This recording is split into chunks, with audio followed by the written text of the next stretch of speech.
Mi estimado Pablo, muchas gracias por ayudarnos a entender lo que está sucediendo en México. Ya tienes tú los datos del INEGI que proporcioné esta mañana. ¿Cómo los lees? Mira, yo lo leo como lo habíamos platicado la semana pasada. El dato esperable cae 0.1 respecto al trimestre anterior. Serían 2 trimestres consecutivos de caída porque en el tercer trimestre cayó 0.4. Pero insisto, aunque mucha gente diga que eso es recesión, eso no es recesión, porque la recesión no se mide así. La recesión se mide a través de un índice coincidente, que es un índice mensual, y la recesión se define como una caída profunda y Generalizada. generalizada en la mayoría de los sectores y en el empleo. Eso no está sucediendo en México. Pero eso no quiere decir que la economía esté bien. Lo que está diciendo este dato es que la economía va con una tendencia negativa y que estamos en un punto de contracción leve, pero preocupante por la tendencia que lleva el dato. Yeah, o ¿Sí? sea, ¿no es una recesión? No, No. no lo es técnicamente. La recesión se mide por un índice coincidente que es mensual. En México tenemos desgraciadamente la desventaja de que este índice se publica con mucho retraso. Sí. Y hay un comité de ciclos que no se ha puesto de acuerdo para definir en Eso. qué estado estamos. Ese es un asunto importante que vale la pena explicarle al público. En Estados Unidos, como referente, en Estados Unidos, ¿quién dice si la economía está en recesión? ¿Lo hace el gobierno, ni lo hace la Fed o quién lo hace? Lo hace un comité de expertos de una asociación de economistas que escoge a 7 economistas muy talentosos, sobre todo de universidades y a un economista del sector privado, y entre ellos analizan los datos. Ellos toman en cuenta un índice coincidente, que es un índice compuesto de 4 variables: producción industrial, ventas al mayoreo, la nómina no agrícola, que es el dato más fuerte, y todas las variaciones de existencias, ¿sí? Esos datos Estados Unidos los publica mensualmente. Ajá. Entonces, hacen un índice compuesto y cuando ese índice llegó al punto más alto y cae de manera importante varios meses, es cuando deciden decretar la recesión. Ellos deciden decretar y el gobierno se aguanta. O sea, el gobierno Sí, dice, no, sí, el gobierno no interviene. no interviene, pero lo que es interesante es que es un dato que, por ejemplo, el Conference Board también publica.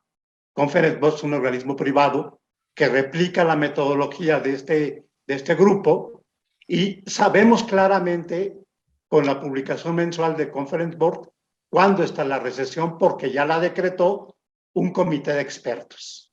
Y México decidió copiar, y no lo tome mal, no, al contrario, qué bueno que hubo voluntad para hacer lo mismo en nuestro país y se creó un comité, ¿no?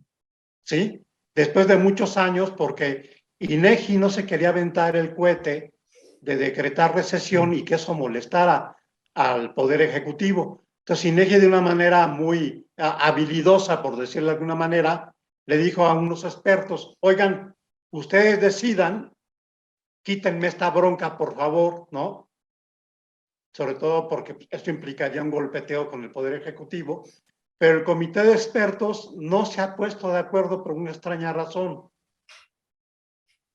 Entonces, ahí tenemos también un problema de que esto puede generar una molestia política. ¿Te das cuenta, Eduardo? ¿Tú te acuerdas quiénes integraban ese comité de expertos en México? Si no me recuerdo, estaba Jonathan Heath, ¿no? Sí, Jonathan Heath, estaba este economista que era de Banorte, se me fue su nombre. Mm, Estaba también el experto de metodología Leiva de INEGI, que es un tipo muy preparado, gente de universidades también, matemáticos, algunas mujeres, o sea, expertos en estadística, en economía y en análisis de datos, ¿sí?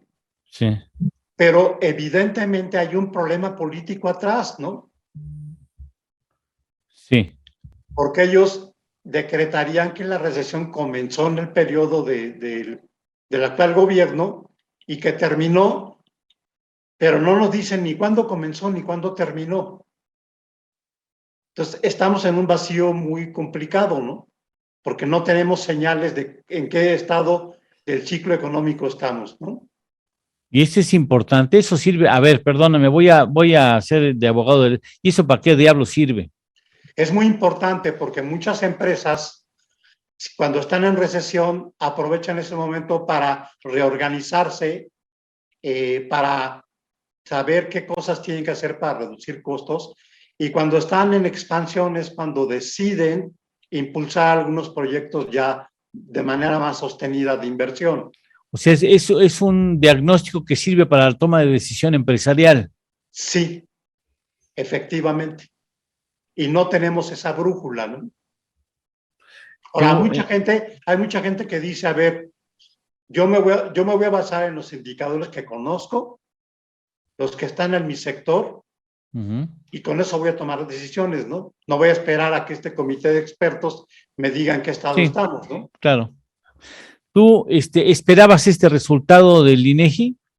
Sí, sí, porque el indicador oportuno de la actividad mensual ya había dado señales negativas, ¿no? Es un indicador experimental que INEGI publica por ahí del día 18 de cada mes y ya había dado señales de que esto no estaba bien, ¿no? Uh-huh. Y el proceso de lo que perdimos el año 2020, ¿cuándo crees que lo habremos de recuperar? Yo creo que, como lo dice el Fondo Monetario, ¿no? El Fondo Monetario piensa que hasta el 2023, y déjame decirte que el Fondo Monetario había estimado 5.3 de crecimiento para el 2021, perdón. Y con cifras originales, que son las que toma el Fondo Monetario, el crecimiento fue de 4.8. O sea, hubo 5 décimas de diferencia con las cifras originales. A ver, vamos a explicarle al público qué diablos es eso de las cifras originales. Sí, hay dos maneras de medir el PIB. Una es con cifras estacionales. Las cifras estacionales tú quitas, por ejemplo, fines de semana, días feriados, ese tipo de Puentes cosas, ¿no? o Entonces, vacaciones, por ejemplo. exacto, y haces el ajuste comparativo para que puedas comparar con el periodo previo, de tal manera que le quites, digamos, ese sesgo. Copeteas cuando tienes que copetear o rasuras cuando tienes que rasurar para que la comparación sea equivalente. Esas son cifras desestacionalizadas. Exacto. Y las originales dicen no, como salió el dato independientemente de si hubo días hábiles o no hubo días hábiles, ¿no? ¿Cuáles son la más confiable para tomar en consideración? Las ajustadas estacionalmente, pero a nivel anual, Fondo Monetario dice, a mí dame las originales. Pues sí, porque ¿Sí? compara, también el año pasado tuvo puentes y tuvo también vacaciones y tuvo, ¿no? Ojo, solamente es válido para las cifras de todo el año. ¿Sí? Ah, ya. La cifra de todo el año fue 4.8. La cifra de todo el año en cifras originales, 4.8 fue el crecimiento. Sí, contra una caída de 8.2 del 2020. Contra 8, ¿no fue 8.3? No, en cifras originales 8.2. INEGI 8.2. mueve mucho las cifras. Sí, después nos Juegan hacen mucho unos con esto. camotes maravillosos nosotros, con los que estamos Es que embroncados. revisan a veces retrospectivamente datos y eso hace Sí. que se Y modifique. desestacionalizadas de cuánto fue, porque también hay mucha confusión, unos hablan de 8.5, otros hablan de 8.3. Sí, desestacionalizadas coincide también 8.2, pero creció 5% en las desestacionalizadas. Te das cuenta, hay una diferencia de 2 décimas, ¿no? Entonces, el asunto puede irse hasta el 2024, ¿eh?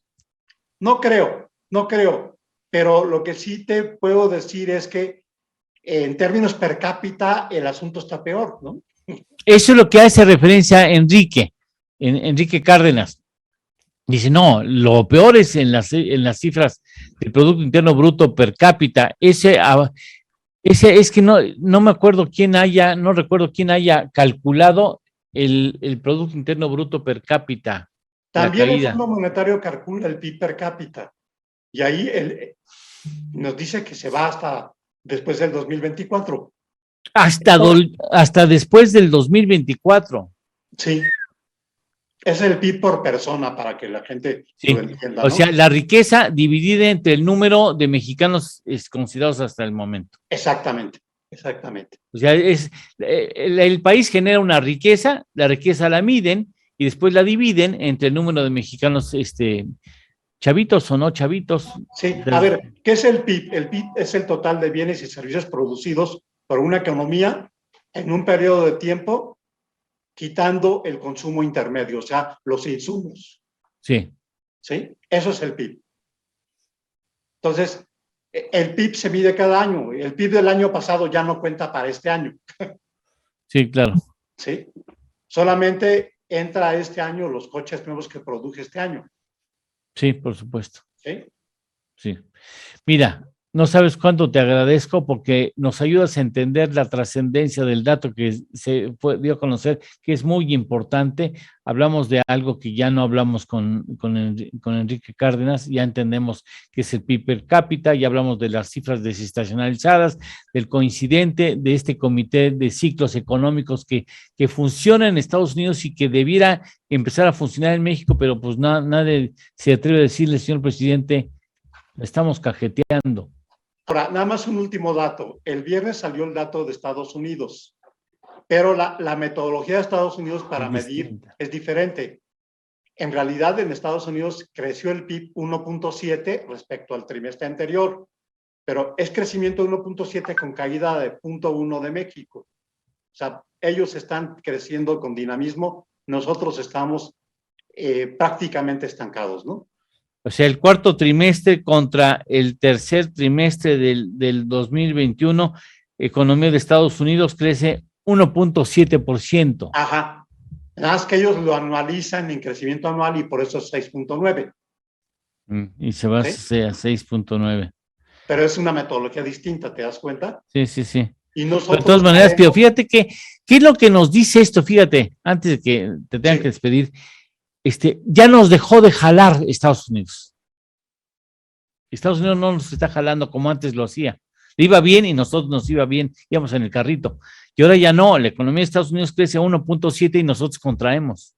A eso se le llama desacoplamiento. No crecemos en el mismo sentido, ¿no? Pero ya tenemos desde Calderón, ¿no? No, esto es bastante reciente. Antes se movían muy a la par las dos economías. Ahora ya no se mueven en ese sentido. Pablo, te mando un abrazo. Muchas gracias por ayudarnos. Gracias a ti. Hasta luego. Muchas gracias. Muy amable. Gracias. Pablo Álvarez Caso Longoria nos ayuda a entender este asunto de la realidad. Vamos a ir con